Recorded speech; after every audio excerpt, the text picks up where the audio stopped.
నెల్లూరు జిల్లా కలిగిరి మండలం కుడుముల దిన్నెపాడు గ్రామంలో పిచ్చుకుక్క బీభత్సం సృష్టించింది. తెల్లవారుజామున ప్రధాన రహదారిపై టీ బంక్ వద్దకు వచ్చిన గ్రామస్తులపై ఒక్కసారిగా దాడి చేసిన పిచ్చుకుక్క కనిపించిన వారినల్లా కరిచింది.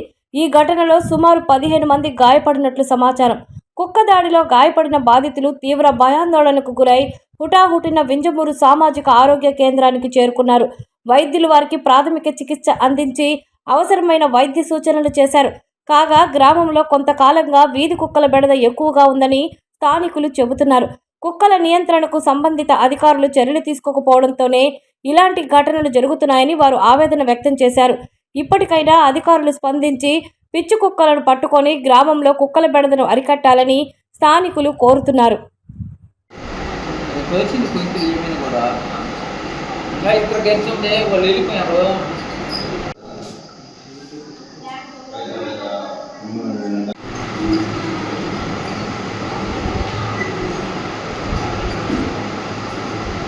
మేము లక్ష్మీదేవి నేను ఇద్దరం కలిసి రోడ్లో మా టీ బంక్ కాడ కూర్చోనున్నాం. కూర్చొని ఉంటే కుక్క వచ్చిన తర్వాత మా తమ్ముడు ఒకడు అన్న కుక్క వస్తుందని చెప్పిండు. నేను చెప్పి కర్ర తీసుకున్న టైంలో వచ్చి పైన పడేసి ముందు నెత్తి పుట్టుకుంది. నెత్తిన తర్వాత మళ్ళీ చెవు పుట్టుకున్నది. ఆ తర్వాత ఆ అమ్మాయి పైన పడింది. ఆ అమ్మాయి పైన పడేలాక ఆ అమ్మాయి తప్పించుకున్నది. అక్కడికి వెళ్ళిపోయింది. 12 నుంచి 13 మందిని కలిసి